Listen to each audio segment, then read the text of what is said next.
listening to The Runaround with Brad Jager and Greg Jubb. On Baltimore's home for ESPN Radio, ESPN 1300 AM. Hello, everybody. This is Greg Jubb alongside Brad Jager for another installment of Running Maryland's The Runaround here on ESPN 1300 AM, the only show made by runners and track athletes for runners and track athletes. As always, the show is brought to you by Halliburton Sports. If you want the widest selection of running gear, check out Halliburton Sports online at halliburtonsports.com or visit their Baltimore showroom on Pulaski Highway today. And also be sure to check us out at runningmaryland.com for all the latest news, results, rankings, photos, and more, the whole 9 yards. Or if you're interested in having your race or event managed by one of the premier race management companies in the Mid-Atlantic region, visit us online. Once again, that's runningmaryland.com. Brad, enough from me. This weekend was chock full of championship races. Yeah, and most of them were on the web somewhere or on TV. I had two TVs going at the same time, watching NBIN, watching the NCAAs, and cartoons on another station. So always with the cartoons. And yes. For those of you who are wondering, NBIN, New Balance Indoor Nationals. It's basically the high school national championships. There were a lot of fast times this weekend, and a lot of Maryland athletes did pretty well. Yeah, it was a really nice race. It was good to see some of the Maryland's top athletes doing well. I'm gonna pump up the Running Maryland team a little bit. The Hereford High School girls wearing the Running Maryland jersey was fourth All-Americans in the 4x-mile with Emily Vanderwater, Sarah Carter, Sarah Ashwood, and Erin Causey making up the team. 20:56 for 4x-mile, and that's averaging out to a 5:14. 5:14, pretty good. Nice little group they have there. Good, yeah. Wearing Running Maryland singlets at that, so we're proud of that. Got a picture of that on the front page of runningmaryland.com. Also in the 5,000, Hannah Oneida finished 10th in 17:19. She was on our show a couple weeks ago. And Weston Carvalho, her teammate at Winters Mill High School, also ran 15:25 to lead the boys. And Dave Ozorowski, who ran 15:07, forgot to do the last lap. Is that really what happened? Yeah. We saw him. I was watching it on air, and he thought somebody was trying to pass him. So we thought he didn't want to get lapped. So he was just trying to stay ahead of the guy. Comes across the line and stops. And going, well, I think he's got one more lap to go. Oh, geez. Well, that's what happens. 25 laps is a lot for an indoor track race, but it's nonetheless very cool to see a 5,000-meter run at the high school level. Yeah, very fast times, to say the least. So.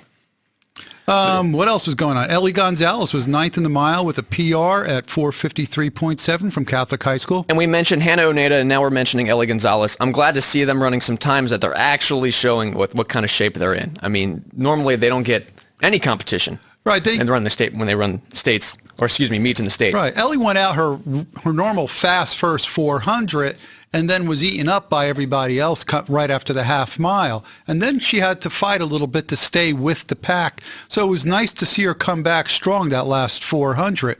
And Hannah, she usually goes out pretty conservatively and then comes back fast. Well, she found out here that she can't do that in order to run with the competition. She went out a little bit conservatively and then was near the back of the pack and then had to pick it up. But 17:19 is a nice time for her. Well, nonetheless, she's going to be a 10K runner when she starts running for Johns Hopkins next year. So this is just practice for her. Yeah.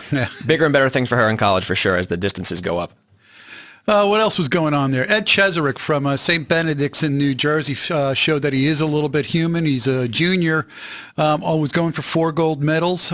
His team won the distance medley relay where he anchored in 4:05. He anchored the sprint medley, which they won, and he anchored that in 1:52.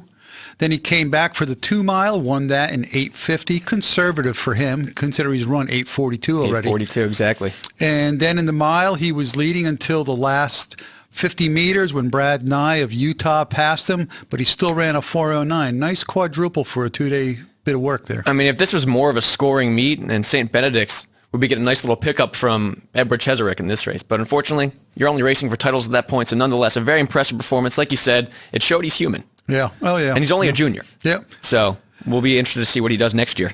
Some of the other best shows up there were in the freshman mile. Chris Hadrick of River Hill ran 4:25.5, beating a fellow freshman Mike Wegner of Loyola at 4:25.7. They were 4th and 6th, and Wegner had run split 4:23 in the distance medley relay for Loyola the day before, which Loyola was 14th in 10:31. Now, what do you think of something like that? At that level, the kid's only 14 or 15 years old. They're used to doubling a lot. But when you're running at that level and you're running 2 hard miles back-to-back, do you think he could have snuck under maybe like 423, 422 had he not run the day before, or do you think he's just that tough? I think he's that tough. I'm kind of worried about him a little bit to see what happens. And he's run a lot of races. He's run a lot of 2 miles. He's run a lot of cross country. And even though he's got a good background in running, I'm kind of interested to see what happens towards the end of outdoor track, if he's going to be kind of wearing out, if his legs are going to give out a little bit. And I know you and I love to talk about the mile. We were milers ourselves in high school and college. What do you think? Hedrick and Wegner, under 420 this year as freshmen. I think they have the ability to do it, but it's also, they're freshmen, so it does take a toll on you after a while. Mm-hmm. So, and also in the sprints over there, up in New York, we had Dondre Eccles of Potomac finish second in the 60 hurdles at 7.71, lost by 1/100th of a second. Champ Page, who we had on the show, was 7th in the 400 at 48.28 and came back to finish 6th in the 200 at 21.82. Those are fast times for the 400 and the 200 at the end of indoor track. Wait till he gets out there and sees. Yeah, and Champ really hasn't run many 400s other than what he's run in a relay. So, right, I mean, sometimes they are so used to running 1.5 laps or 2.5 laps when they run the 300 and 500, the PG Sportsplex. I'm excited to see what he's going to do. In outdoors, we'll be seeing 47 for sure. Exactly. And I have to mention Tim Usher of Reservoir High School, who had a 5-second PR in the 800 at 156.8. So a little disappointed we don't include out-of-season times in the performance database. But I'm going to give him some props for that time. Very cool. What else we got, Greg? We're looking at the emerging elite stats here. Crystal Clark of Tuscarora wins the long jump in 18 feet, 1 inch and 3/4. Pretty cool stuff. Casey Dowling, North Hagerstown High School, 17 feet, 11 inches. Got to give some love to the field events here. Well, especially since being out in Western Maryland, they do most of their meets at Hagerstown Community College, which does not have a long jump or a triple jump pit out there. So they're getting their practice in somewhere, considering it is a little bit more cold and blustery out there in Western Maryland. Those are some excellent distances for the season really not even starting for them. Harkening back to the days when people did high jump and pole vault, landing in a pile of sawdust, not exactly a pit. So, I mean, they're working with some minimal resources here. It is tough to train like that. I that makes it all the more days, Greg. Old Dinosaur Jaeger in here. Anyway, moving on. Let's talk about NCAAs. Okay. Very interesting meet.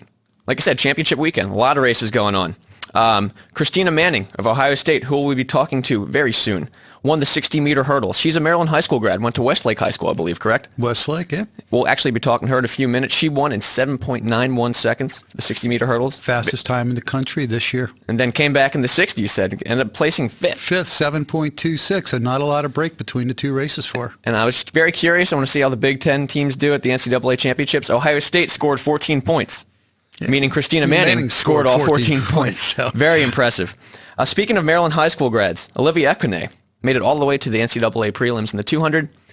She's a Maryland grad, Northwest High School. Right. She's been running 23 mid throughout the year. Very impressive. Didn't quite make it to the finals, but as a freshman, running with the big dogs, that's impressive. And she anchored her Texas A&M 4x4 team in 52.25. That's moving. Yeah. That is moving. And speaking of 400 legs, Amanda Kimbers, formerly of McDonough, helped out the Georgetown distance medley relay team. Split 53 or 54. They ended up getting 4th. But Katie Flood of Washington ended up beating Oregon, passing Ann Kesselring of Oregon, passing the Ducks in the 1600 leg. Yeah. She ran 4:34 to close. Ouch. So Washington tops Oregon for the title. Speaking of the DMR, the men's distance medley relay, Notre Dame took the win on Friday night. Andrew Bayer of Indiana was trying to chase down Jeremy Ray of Notre Dame, but came just short. Bayer split 357, 358, but just enough. Jeremy Ray ran 4th lap. That's enough. They took the win in 9:35. Always an interesting race indoors. Moving on, talking about the sprints again. Jeff Demps of Florida. Now, those who hear the name Jeff Demps think football, right? But he ended up winning the 60-meter dash by 100th of a second, if I'm not mistaken. I have to look back at the results. In 6.56 seconds. Now, what makes this all the more special about Jeff, he's actually giving up football for the time being to focus on track. He said he wants to focus on the London Olympics. What do you think his chances are with the very, very talented sprint group we have from guys like Tyson Gay, Walter Dix, and the like? He's got a chance, but it's going to be tough. I mean, I've been listening to some of the NFL network lately, and they're still thinking about somebody's still going to try to draft him. So, but it's going to be tough for him. But you don't hear that very often. A lot of guys end up switching, like Jacoby Ford of Clemson, guys like that. They're playing in the NFL. Even harkening back to the high school level. Remember Darius Hayward-Bay of McDonough? Never ran track at Maryland, but he's playing football for the Oakland Raiders right now and actually having a pretty good season. But it's actually refreshing to see guys who could otherwise have a very fruitful football career choosing track and field instead. But he can always go back in 1 year. I don't think anybody's going to turn down a 6-flat, 60-meter sprinter, you know, because he missed a year of football. No doubt, and I'm sure his 40 might be somewhere 4.2 or something like that for sure. One of the Runaround's producers, Lou Fudos, pointed out something interesting. Chris Derrick of Stanford is one of the best distance runners in NCAA history to never win an NCAA title. He got second to Lolly Lalang. That's always a mouthful for me. Lolly Lalang of Arizona, who's been killing it all year, has a 3:55 mile to his name, ran 7:46 here in the 3K final, only 0.17 seconds ahead of Chris Derrick, who just can't do it. And the night before, the 5K, Chris Derrick loses to Lalang again by a second. I mean, they ran something like 13:26, something like that. So they're just smoking. And the poor guy can't get a break. He's got to run against Lowy, you know what I mean? There's some extreme talent in the distance events in the NCAA. Continuing with the distance, Miles Batty, the collegiate record holder in the mile, ended up with third in the mile. He was running 4:01. Chris O'Hare, the junior from Tulsa, claims the title with an upset victory. That race went out slow. They went through the 800, I believe, in 2:09 or something like that. 2:09, so they really come home in about 1:53 or so. Robbie Crease, who we had on the show for Penn State and Glen Oak, made it to the finals, 4:04 in the prelims, came back and had a 4:11 in the finals, but he had a good season for a freshman. To make it to the mile final, have you seen the performance list in the mile this year for Division I? It's insane. It's insane. There's about 30 sub-4 collegiate milers. You run 3:58. You may not exactly get in to the NCAA final in the mile. That's something else. But yeah, coming up. In a few minutes, we're going to be talking to Coach Matt Gitterman of UMBC. He's going to be talking about recruiting and what he's looking for in athletes coming from the high school level to the collegiate level. Should be interesting, so stay tuned.